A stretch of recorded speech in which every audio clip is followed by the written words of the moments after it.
Welcome back to my channel खाने की आरज़ू। तो मेरा और गुलाब जामुन का हिसाब या रिश्ता कहीं कुछ ऐसा है कि इस दुनिया की सारी मिठाइयाँ एक तरफ और गुलाब जामुन एक तरफ। अब आप कहेंगे गुलाब जामुन तो बहुत ही आम तरीके से बनती है, बहुत लोग अच्छे से बना भी लेते होंगे, लेकिन कुछ कुछ बारीकियाँ होती है जो हम मिस कर देते हैं, जिसकी वजह से हमारे गुलाब जामुन सही से नहीं बन पाते। तो ये जैसे कि आप देख रहे हैं, मैंने इसको कट किया। पहले तो एकदम फाइन कट लगा। आप देख सकते हैं कितना स्पंजी जूसी गुलाब जामुन है। पूरी तरह से इसने चाशनी को एब्जॉर्ब किया है अच्छे से। इसका कलर भी परफेक्ट है, ना ही इसकी स्किन उतर रही है। तो बिल्कुल इसी तरह के गुलाब जामुन आप देख सकते हैं। अगर इसको स्क्वीज़ भी करूँ तो अच्छे से चाशनी को एब्जॉर्ब किया है। और ये इसका टेक्सचर जो है, यानी अंदर का जो टेक्सचर है, वो पूरा डेंसिटी है, वो भी बिल्कुल नहीं बिगड़ रहा। मतलब ये एक परफेक्ट गुलाब जामुन है। तो बेसिकली गुलाब जामुन में आने वाली प्रॉब्लम्स में से एक होती है, एक तो गुलाब जामुन क्रैक होना या फटना, उसके बाद इस तरह से फ्लैट या अनइवन होना, या फिर जब उनको तोड़ें तो वो बिल्कुल सॉगी से होते हैं। मतलब अंदर का उनका जो मांस होता है वो बिल्कुल इस तरह से, उसको कोई वॉल्यूम नहीं होता सही से, वो इस एकदम सा सॉगी सा बन जाता है। उसके बाद अगर उसको ऐसे इस तरह से हम हटाएं थोड़ा ऊपर का उसका छिलका, तो उसका छिलका यानी कि स्किन भी उतर रही है। उसके बाद एक बहुत ज़रूरी प्रॉब्लम होती है कि ये, जैसे कि आप देखा, कड़क वाले या हार्ड वाले गुलाब जामुन। तो ये सारी प्रॉब्लम्स की सोल्यूशन लेके आई हूँ आज इस वीडियो में। तो वीडियो को बहुत गौर से देखना। अगर चैनल को फर्स्ट टाइम विजिट कर रहे हैं तो प्लीज़ सब्सक्राइब करना ना भूलें। रेसिपी की सारी डिटेल इंग्रेडिएंट्स नीचे डिस्क्रिप्शन में मेंशन है। तो आज जैसे कि मैं बना रही हूँ गुलाब जामुन, तो उसके लिए मैंने ये एक सर्टेन ब्रांड का प्रीमिक्स यूज़ किया है। हम आज प्रीमिक्स के गुलाब जामुन बनाएंगे क्योंकि ज़्यादातर वाइडली अवेलेबल यही होता है। तो ये लगभग 180 ग्राम का पैक है। इसमें करीब करीब मेरे हिसाब से 40 to 45 गुलाब जामुन बन जाते हैं। तो जैसे कि ऑलरेडी हमें पता है कि पैक के पीछे सारे इंस्ट्रक्शंस दिए होते हैं, तो बिल्कुल उसी इंस्ट्रक्शन को फॉलो करते हुए हम आज ये रेसिपी को बनाएंगे, लेकिन सारी बारीकी से साथ, जिससे आपका गुलाब जामुन परफेक्ट बने। तो चलिए बिना देरी के रेसिपी को स्टार्ट करते हैं। सबसे पहले एक बड़े से बोल में मैं कटोरी के नाप से लगभग अप्रॉक्सीमेटली 2 कप के करीब, यानी उसको टाइट नहीं भरा है, बस ऐसे ही मैंने उसमें निकाला है और उसको पोर किया है। आपको कप का हिसाब दिखाने के लिए मैंने कप में लिया। 2 कप हमारा प्रीमिक्स गया। उसमें 1 चम्मच के करीब मैं मिला रही हूँ घी। आप घी का ही इस्तेमाल करना प्लीज़, क्योंकि अगर ऑयल का इस्तेमाल करेंगे ना तो टेक्सचर बिगड़ जाएगा। तो प्लीज़ अगर घी हो, छोटा 20 वाला पैक भी मिलता है, अगर वो आप अफोर्ड कर सकते हो या वो आपको कंफर्टेबल हो तो आप लाके वो घी यूज़ कर लें, लेकिन घी ही यूज़ करें।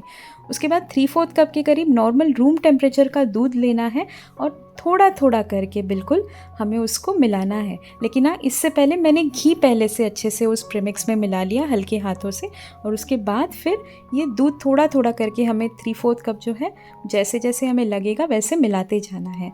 तो आप देख सकते हैं एक ऐसे एरी लेकिन क्रमली सा एक टेक्सचर आ रहा है हमारे डो को। बिल्कुल हल्के हाथों से इसको करना है, बिल्कुल भी ज़ोर नहीं लगाना है। अगर ज़ोर लगाएंगे तो डो जो है वो बहुत डेंस बनेगा। आप देख सकते हैं 2 से 3 बार मैंने दूध मिलाया। 1 चम्मच दूध अभी भी हमारा बाकी है। तो लगभग इतना दूध मेरे लिए काफ़ी था इस तरह का स्टिकी सा डो बनाने के लिए।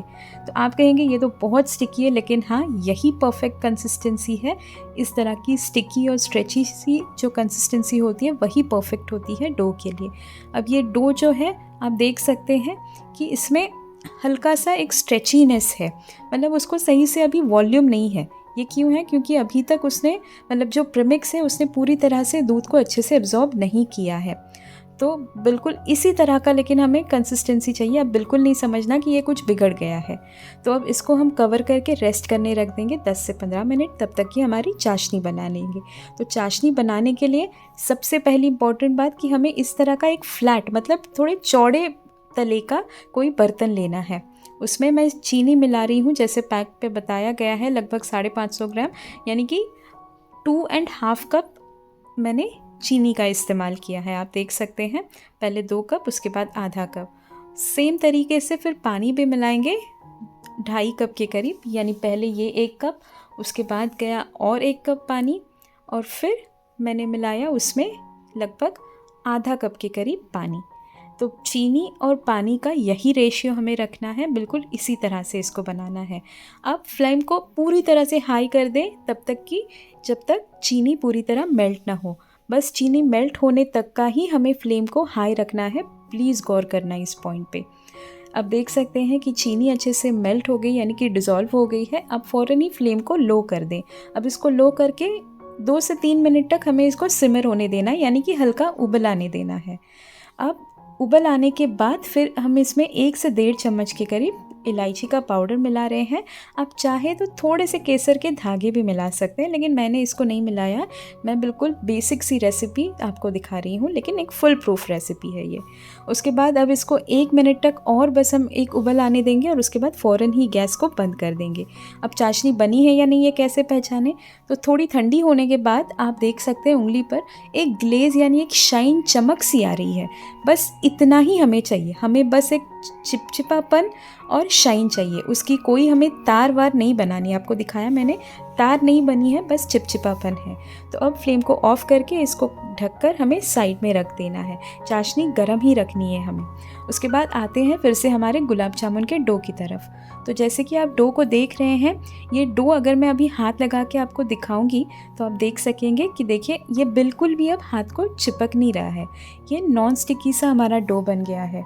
तो अब सबसे पहली प्रॉब्लम जो होती है वो क्रैक्स या अनइवन सरफेस, और वो क्यों आती है? क्योंकि हमारा डो बहुत ही सख्त होता है या तो फिर उसमें मॉइस्चर की कमी होती है। तो उसका सोल्यूशन आप आगे देखना। तो इस तरह से मैंने एक छोटा सा बॉल लिया और बिल्कुल हल्के हाथों से हमें उसको इस तरह से हल्का हल्का प्रेशर देते हुए उसको बॉल की शेप में लाना है। बिल्कुल भी रगड़ के उसको नहीं प्रेशर लगा के बॉल बनाना है, हल्का प्रेशर लगाना है बस। आप देख सकते हैं हमारा एक क्रैक फ्री बॉल रेडी है। और ये जो बॉल क्रैक फ्री है इसका मतलब ये भी है कि हमारे डो में मॉइस्चर बिल्कुल सही है। अगर क्रैक्स हो तो इस स्टेज पे आप 1 से 2 चम्मच दूध और मिला के डो थोड़ा सा और गूंद सकते हैं। अब प्रॉब्लम नंबर 2, इस तरह के फ्लैट या सॉगी बॉल्स बनना। वो क्यों बनते हैं?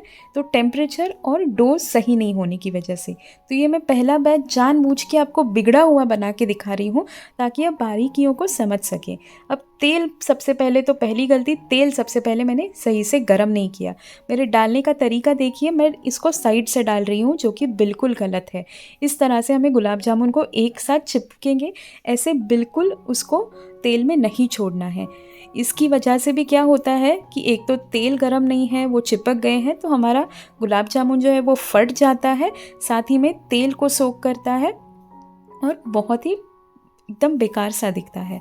आप यही देखना कि ये गुलाब जामुन कितना परफेक्ट बना है, और वो क्यों बना है उसका तरीका अब आगे देखना कि मैंने किस तरह से गुलाब जामुन को प्लेस किया। सबसे पहले गुलाब जामुन को तेल जो होता है उसको पहले तो मीडियम फ्लेम पे हीट करें, और जब गुलाब जामुन छोड़ रहे हैं तब उसको पूरी तरह लो फ्लेम पे करें। और फिर गुलाब जामुन को भी कैसे छोड़ना है, तो उसे हमें सेंटर से छोड़ना है और फिर तेल को हिलाना है। गुलाब जामुन को पहले टच नहीं करना है, तेल को अच्छे से स्वर्ल करते जाना है, मतलब हिलाते रहना है। फिर जब गुलाब जामुन 2-3 मिनट के बाद अपने आप फूलने लगे, इस तरह से छूट जाए, खिले खिले से दिखने लगे, तो हम उनको टच कर सकते हैं। अब लगभग 3 से 4 मिनट मेरे हो गए थे और आप देख सकते हैं कि गुलाब जामुन ने अब कलर चेंज करना स्टार्ट कर दिया है। और हमें बस इसी तरह से उनको खिलाना है तेल में, मतलब हिलाते रहना है ताकि वो एक दूसरे से चिपके भी ना और सभी साइड से उनका एक इवन कलर आए। तो लगभग 7 से 8 मिनट हो गए हैं और आप देख सकते हैं कि कितना परफेक्ट कलर आया है और बढ़िया सा टेक्सचर भी है। कहीं से क्रैक नहीं है, कहीं से वो फटे नहीं है। तो तीसरी प्रॉब्लम जो होती है इस तरह से स्किन निकलना, वो क्यों निकलती है? क्योंकि हम फ्लेम बहुत ही हाई रख देते हैं या मीडियम रख देते हैं कंटिन्यूसली, और वो इस तरह से स्किन निकल जाती है क्योंकि अंदर से पकता नहीं है। फिर ये ऐसे कड़क क्यों बनते हैं? क्योंकि हम उसको एक तो हाई फ्लेम पे फ्राई करते हैं, और साथ ही में जो डो है उसमें हमारे मॉइस्चर कम होता है। तो उसके लिए हमें क्या करना है कि एक तो लो फ्लेम पे फ्राई करें, और साथ ही में जब हम फ़ौरन ही गुलाब जामुन को तलें तो उसको गरम चाशनी में मिलाएं। मैंने 1 मिनट के लिए गैस को ऑन किया था और फिर उसको जब चाशनी को थोड़ा सा उबल आने लगा वैसे ही गैस बंद कर दिया, और फ़ौरन ही जैसे मैं तेल से गुलाब जामुन को निकाल रही हूँ वैसे ही मुझे उसमें चाशनी में मिला देना है। तो वो जो गुलाब जामुन है वो अच्छे से सिरप को सोक करेंगे।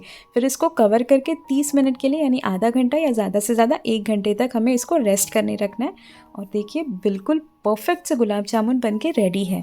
आप देख के ही आपको समझ आ रहा होगा उसका शेप, उसका कलर, उसका टेक्सचर कितना बढ़िया है। एकदम अच्छे से वो फूले हैं, अच्छे से उन्होंने चाशनी को भी एब्ज़ॉर्ब किया है, चाशनी भी बहुत गाढ़ी नहीं हुई है, बिल्कुल परफेक्ट कंसिस्टेंसी की हुई है। देखना कितना गोल मटोल सा एकदम रसीला सा गुलाब जामुन हमारा बनके तैयार है। इसको हमें फ्लैट तले के बर्तन में इसीलिए सोक करने रखना है क्योंकि ताकि ये अच्छे से सोक हो सके, सारे गुलाब जामुन एक दूसरे के ऊपर न चढ़ जाएं। तो जैसे कि पहले भी मैंने आपको दिखाया, आपको ये कट करके दिखा रही हूँ। कट करने से ही समझ आ रहा है कि गुलाब जामुन का टेक्सचर कितना बढ़िया है। कोई भी क्रम्स यानी कि छोटे पीसेस या टुकड़े उसके यहाँ वहाँ नहीं बिखरे हैं। आप देख सकते हैं बिल्कुल परफेक्टली हमारे गुलाब जामुन ने सारी चाशनी को एब्जॉर्ब किया है, अपने टेक्सचर को रिटेन रखा है। साथ ही में अगर इसकी आउटर स्किन को हम देखें तो वो भी पील ऑफ नहीं हो रही है। मतलब ये बिल्कुल सभी मायनों में या एकदम सही तरीके से ये गुलाब जामुन हमारा बनके तैयार है। तो बिल्कुल इसी तरह के गुलाब जामुन बनाने के लिए जैसे जैसे मैंने रेसिपी आपको दिखाई है उसी रेसिपी को फॉलो करना, उसी तरीके से गुलाब जामुन बनाना। यकीन मानिए बिल्कुल भी कभी भी आपको गुलाब जामुन बनाने में कोई भी प्रॉब्लम नहीं आएगी। अगर वीडियो पसंद आए हो तो ज़रूर वीडियो को लाइक करना, अपने फ्रेंड्स और फैमिली के साथ शेयर करना और चैनल से जुड़े रहने के लिए चैनल को सब्सक्राइब करना ना भूलें। आप सभी का प्यार और सपोर्ट बहुत मायने रखता है।